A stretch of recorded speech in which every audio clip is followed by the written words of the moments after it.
Óriási lelkesedéssel és sok szeretettel üdvözlök mindenkit. Ez itt a Mobil Arena YouTube csatornája, és rapid tesztünk lesz, amelynek alanya az előttem látható dobozból már kihalászott Nothing Phone 4A, ami hát az egyik legolcsóbb friss Nothing Phone a kínálatban, és hát miután ez egy Nothing Phone, ezért a márka jellegzetességeit magán hordja, de a legolcsóbbra térjünk egy picit, mielőtt elkezdjük szétszincálni magát a készüléket. Ennek ugyanis van több ára attól függően, hogy hol akarod megvenni.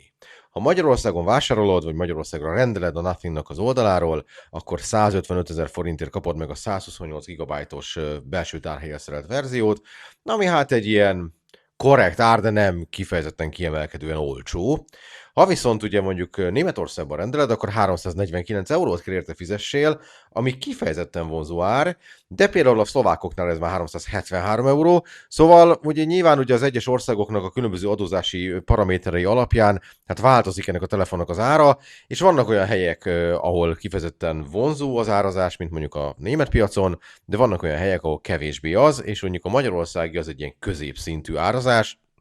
Ennél azért Magyarországon vannak ennyi pénzért hát papíron többet tudó telefonok, de hát ugye ennek a telefonnak azért van egy-két olyan tulajdonsága, ami ennyi pénzért is kifejezetten ritka, és itt egy dolgot hadd emeljek ki rögtön a legelején. Ennek a telefonnak ugye 3 kamerája van, egy 8 megapixeles ultraszéles, egy 50 megapixeles főkamera, és egy 3,5-szeres optikai nagyításra képes 50 megapixeles telés szenzorunk is van, ami ennyi pénzért kifejezetten ritkának számít. Na, előre szaladtam. Kezdjük azzal, hogy a dobozban nagyon sok minden nincsen, tehát kapsz egy töltőkábelt és kapsz egy tokot hozzá, ami viszont mindenképpen praktikus, úgyhogy ezt tudja a doboz. És maga a készülék pedig ugye több színben létezik, 4 színben is van. Mi most ezt a fehéret fogjuk nyúzni, és ugye kétféle tárhely opció van, a 128 GB-os meg a 256-os. Hozzánk ugye a kisebb kiszerelés érkezett meg. Ránézésre is Nothing. Tehát, hogy ránézel és azt mondod, ha már láttál Nothing telefont, akkor azt mondod, hogy igen, persze, hogy ez egy Nothing telefon. Minden olyan rajta, mint egy Nothing telefonon. Ugyanaz a transzparens hatású hátlap, ami ugye ad némi betekintést a tekintetből, hogy van beszerelve a kamera, de tipikusan azon a részen, ahol az igazán érdekes dolgok lennének, mondjuk hát elsősorban az akkumulátor, ott azért túl sok mindent nem látsz. Ugyanakkor viszont ez a Glyph interface, ami minden Nothing telefonnak sajátja, az ezen is megvan. Most egy ilyen hosszúkás sávban villognak rajta ledek, plusz van egy pici piros négyzet alakú LED a sávnak az alján, ami akkor villog, hogyha te videófelvételt készítesz. Szerintem ez egyrészt látványos, másrészt pedig hasznos azok számára, akik nem tudják, hogy most videózod őket vagy sem. Na, ez nem egy kicsi telefon, tehát ennek van egy jókora kijelzője. 6,78 incses kijelzőről beszélünk, ami önmagában sem pici. Ráadásul itt hát nagyon az volt az érzésünk, hogy a kávák, amik a kijelzőt körülveszik, azok az átlagnál egy picit vaskosabbak. Ettől függetlenül nem néz ki rosszul, ugye megvannak hát ugye az iPhone-ra hajazó lekerekítések a sarkokban, és van egy Full HD-nál valamivel magasabb felbontásunk, és egy AMOLED kijelzőről beszélünk természetesen, ami 2160 Hz-es PWM-et tud, tehát hogy a fejfájósoknak ez egy jó hír,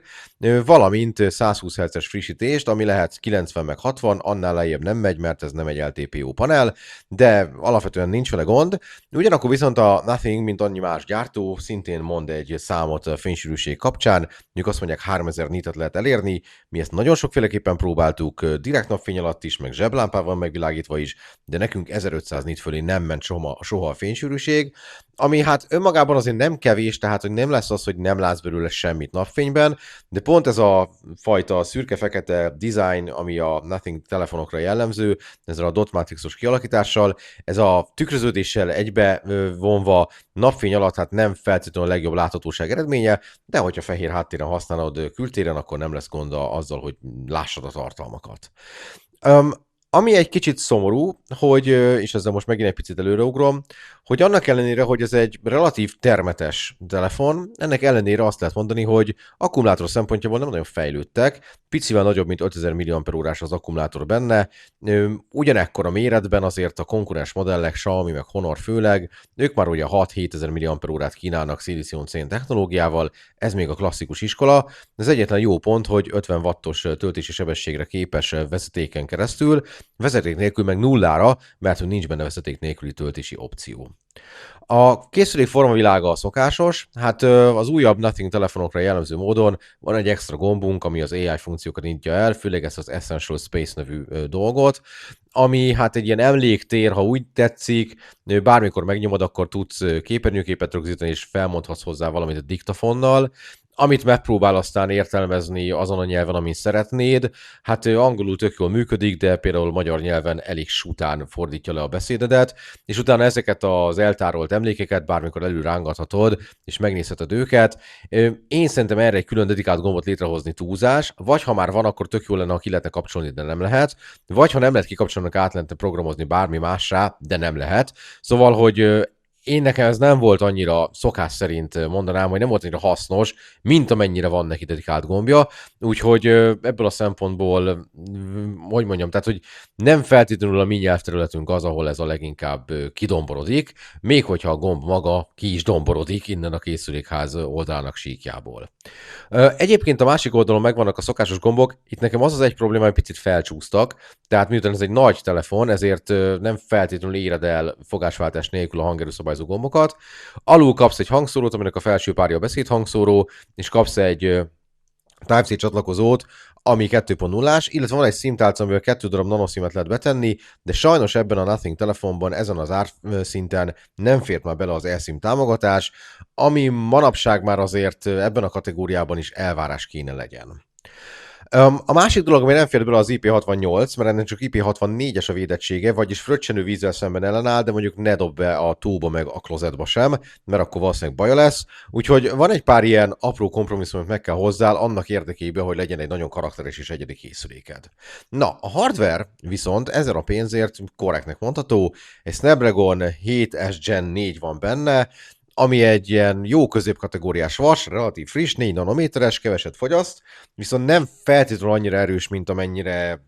esetleg elvárnád. Vannak olyan 3D-s játékok, vannak olyan AAA címek, amik már dadogva futnak el egy picit, mondjuk mint ilyen a Genshin Impact, és abban is lehet érezni, hogy nem kifejezetten a hardware a legerősebb fegyvere, hogy bizonyos multimédiás funkciókról is van valamennyi korlátja, például ugye nem tud 8K videót, de szerintem nem olyan nagy érvágás. A mindennapi feladatokra teljesen elég az a hardware, amit nyújt a telefon, ráadásul ugye ezen egy Android 16 van, ami nagyon stock közeli, tehát nagyon olyan, mint amilyen a Google-nek az alaprendszere, de van egy-két ilyen nothingos apróság, amivel meglöttyintik. Ugye az egyik az, hogy van ez a dot matrixos téma, ami ugye a gyártónak a sajátja, és ez nagyon szerethető, meg nagyon látványos, de akinek nem tetszik, egy mozdulattal kikapcsolhatja. A másik az, hogy vannak bizonyos ilyen a Nothing ökoszisztémával együttműködő apró extrák, ami ugye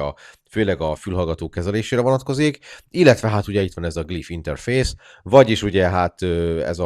sáv, ami itt hátul van, ez a csörgés hatására vagy hívás hatására villog, értesítések hatására villog, tud mindenféle módon jelezni mondjuk, hogy a hangerő hogyan változik, meg ugye van a visszaszámláló funkciója, ami szintén ezt használja, tehát hogy nagyon sokat tud ilyen szempontból. Egy dolgot nem tudom, ami nekünk fura, hogy például az akkumulátor töltésének az indikátorát nem látod itt, tehát ráteszed töltőre, és így lerakod kijelzővel lefelé az asztalra, akkor nem látod, hogy áll a töltésed, pedig az tök jó lenne, de egyébként egy marha látványos kis apróság, ami nagyon szerethető, meg igazából tényleg van olyan szempontból értelme, hogy ha lerakod, és valami történik, akkor ugye ezeknek a kockáknak a villogásából fogod tudni, hogy éppen mi zajlik. Na, hát azt mondanám, hogy a kameráról érdemes még beszéljünk, mert ebből a szempontból nem rossz a készülék. Ugye van egy ultraszélesű 8 megapixellel, kezdeném ezzel, mert ez a leggyengébb láncszem. Ez a kamera, hát ugye csak Full HD videóra képes kapásból, ami azt jelenti, hogy csak akkor tudsz ráváltani, hogyha a videózás egyébként is Full HD-ban kezdted el, és nem is túl jó a videó minősége. Nappal még azt mondom, hogy szódával elmegy, de az esti időszakban azért az nagyon gyenge.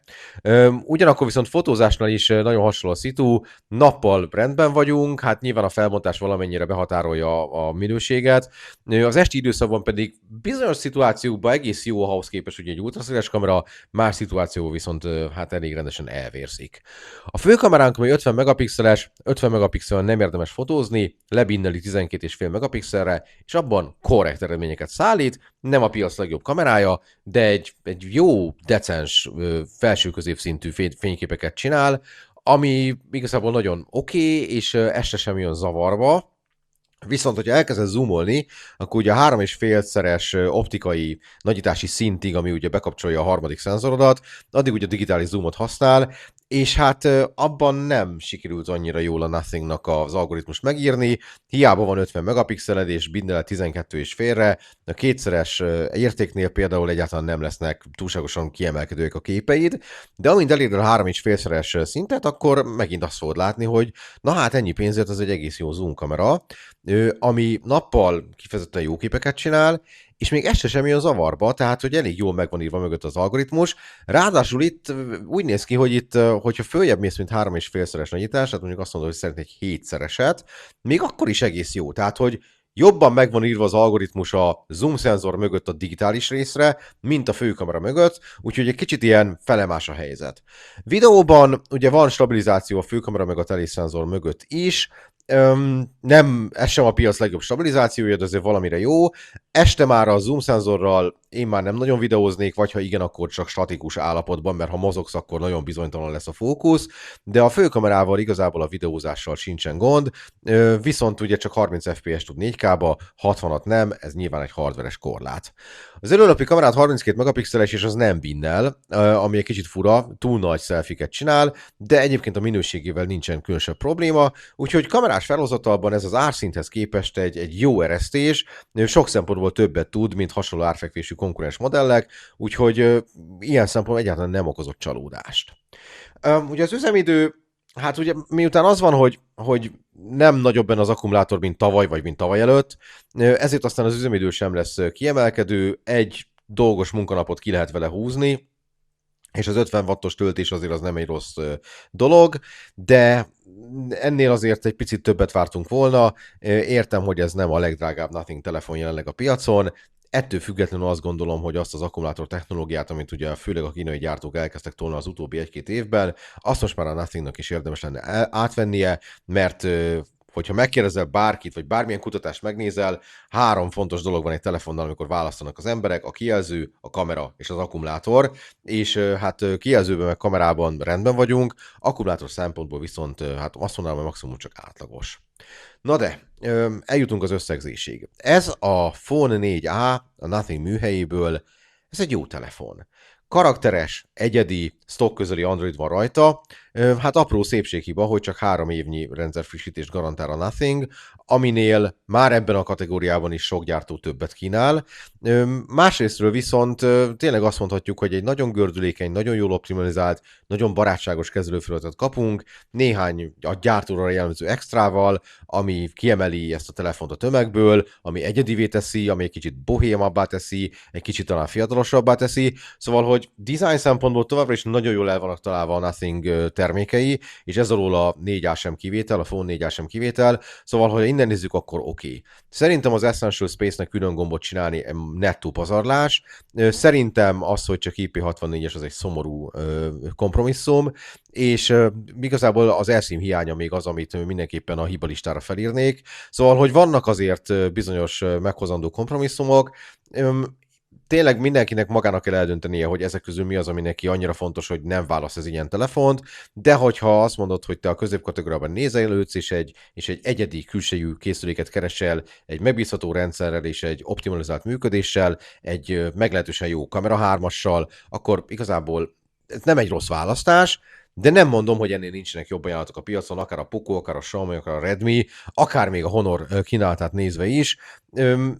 de mondhatnám még a Motorolát is adott esetben. Szóval, hogy jól sikerült, jó pofa, egyedi, különleges, nem mindegy, hogy melyik országban vásárolod meg, mert elég nagy különbség van az árazásban, de ha mellette döntesz, és tudod, hogy mik azok a kompromisszumok, amiket megkövetel tőled, akkor igazából nem fogsz csalódni. Ennyi fért ebbe a videóba.